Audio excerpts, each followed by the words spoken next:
Well, happy Mother's Day, everybody. It's a privilege to be here with you all today and share some music and also some thoughts about Unitarian Universalism. I found Unitarian Universalism, I guess, back in the 1980s, in the late 80s, and signed on. Not too long after that. So I'm very grateful for this tradition and glad to be here. Oh, I need my... Oh, here they are. It's the story of my life. I just got this strap, and it's awesome.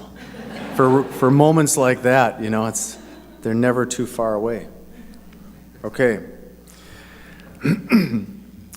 I was once at a UU coming-of-age service where the 9th grade boys and girls who were in this program were making statements about what they believe. One of the quotes was something like, "As far as what the truth is about different religions, I guess I just don't know. And not knowing seems to be what UUism is all about." I thought a lot about that. We UUs are indeed famous for not being quite sure what we believe. There are jokes you may have heard about what happens when you cross a Jehovah's Witness with a UU, and the answer is that you get a person who goes around knocking on doors for no apparent reason.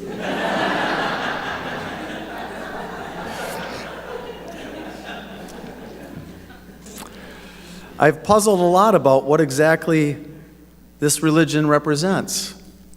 When I first discovered it, it seemed so different from the Roman Catholicism I grew up with. It contained no central mythology, no creed or statement of belief in any kind of supernatural order. It offered no God. It guaranteed no afterlife. I wondered, was this even a religion? And what was holding it together?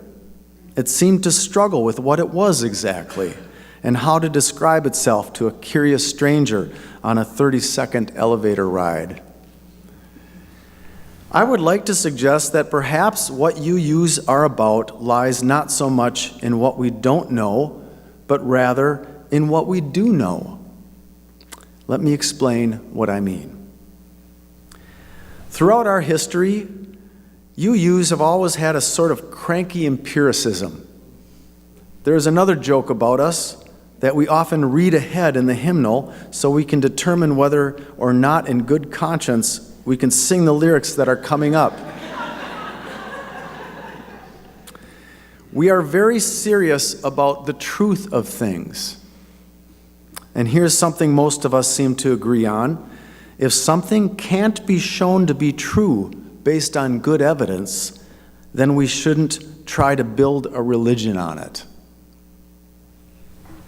So, if we can't have all the beliefs and promises that many religions have, then what is left for us? Well, what we do know is what is left. And this, I think, is one of the defining traits of Unitarian Universalism. We build on what we know to be true, not on what we don't. Some religions favor beliefs over and even against empirical knowledge, but not UUism. It seems to me that what we know comes first, and everything follows from that. And whatever follows, whatever beliefs or rituals or spiritual practices we embrace must not contradict common knowledge, but rather flow out of it and hearken back to it. Does this sound like a religion without mysticism and inspiration, without the transcendent experiences that so many of us hope for in a religious practice? I would like to suggest just the opposite, that what we now know to be true about the world is so vast and mysterious in its scope, from the subtle intricacies and inner workings of a single living cell to the unimaginable immensity and age of the universe, that every effort we make to learn about it can only lead to a sense of reverence, awe, and wonder. Astronomer Chet Ramo writes, quote, "Nothing I had been taught in my religious education seemed adequate to encompass the grandeur and mystery of what I learned in science." So, what do we know? Well, we certainly can't cover it all here, but one important thing that we know is we are alive. Perhaps this is our best good news. We are alive and awake in the universe, and this, we know, is an astonishing thing. We also know that we are blood relatives with every living thing on earth, every plant, animal, bacterium, and fungus, and that every living thing descended from the same microscopic organisms that were alive on earth nearly 4 billion years ago. We didn't always know this, and most of our religions were created long before we discovered it. And even though this truth is incredibly profound, with all sorts of implications about who and what we are, still, so many of our religions do not even include it in their understanding of the world, nor acknowledge or celebrate it in their liturgies and doctrines. It seems that our spiritual lives haven't yet caught up with the amazing things we have discovered. We also know that evolution is the process by which all life is related, and yet some of our religions today deny evolution altogether, even though there is as much evidence for it as there is for the theory of gravity. To deny evidence is a curious and sometimes troubling capacity that we humans have. Look at global warming, for example. Although it enjoys the weight of scientific consensus, still many of us simply choose not to believe it. Ignoring facts like this creates a very distorted and dangerous map by which to navigate our future. And it points to the need for religion that starts first and foremost with what we can say is true to the best of our knowledge. What else do we know?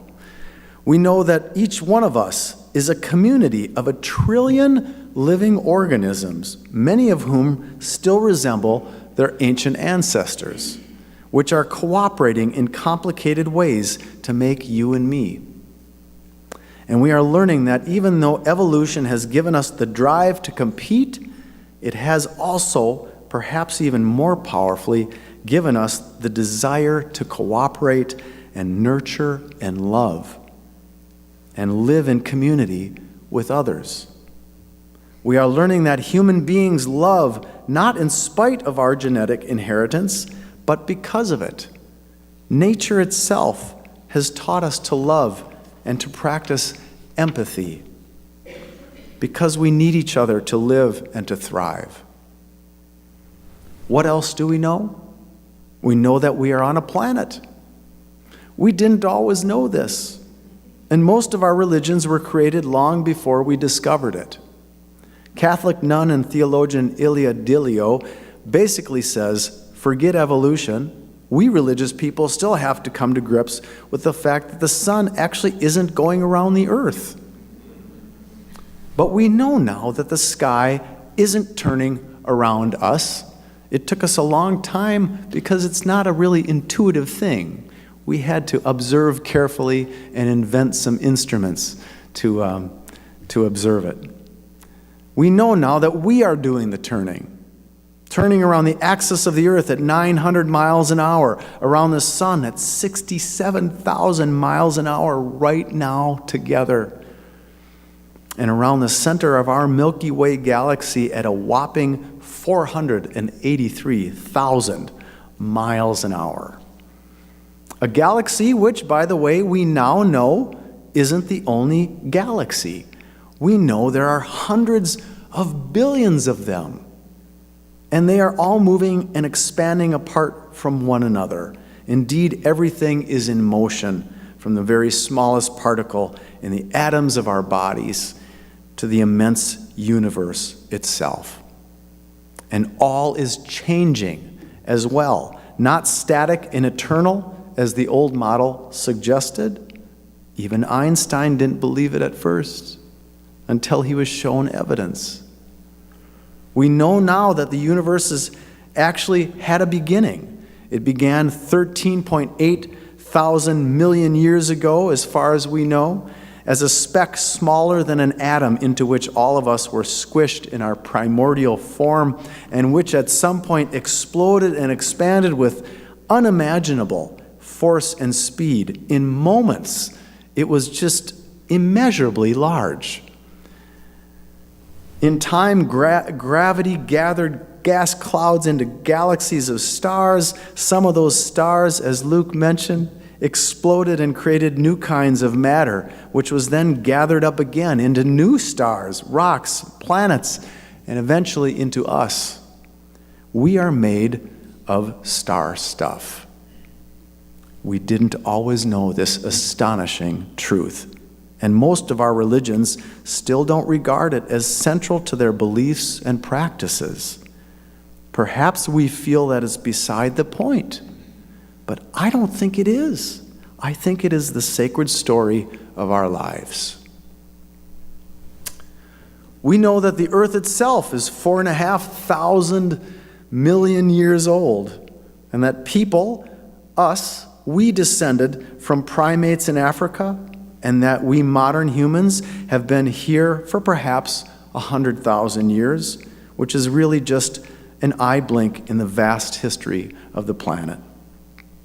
We know that we most likely wouldn't be here if an asteroid hadn't struck the earth, caused the dinosaurs to become extinct.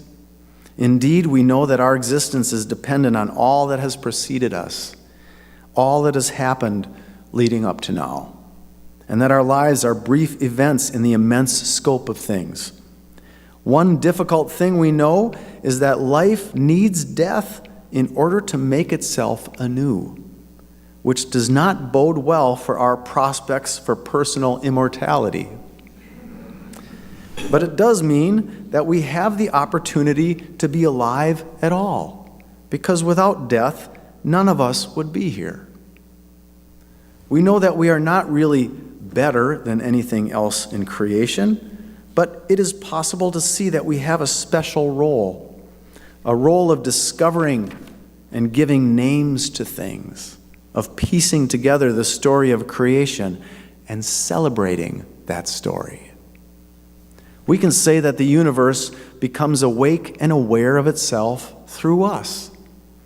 We have the role of loving each other, trying to make life fair and equitable for all, and caring for the earth. And now, with our capacity to destroy, we have the planet itself in our hands, and so have the very important role of striving to protect and preserve its life systems. And here is a great truth that we know, which is expressed in all the other things we have learned. We are profoundly, all of us, interconnected. We are indeed one with each other and with everything around us in ways that are very important, but not always very apparent. And here, I think, is where religion comes in. Religions have always told a particular story about the world and of what it means to be human.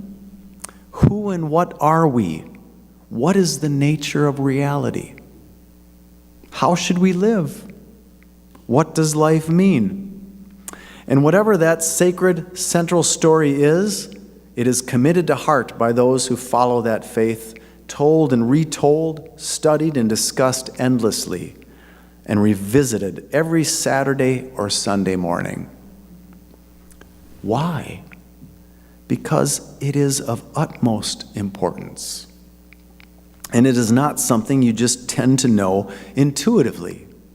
If you grow up Christian or Muslim, you don't automatically know the story of Jesus or Muhammad.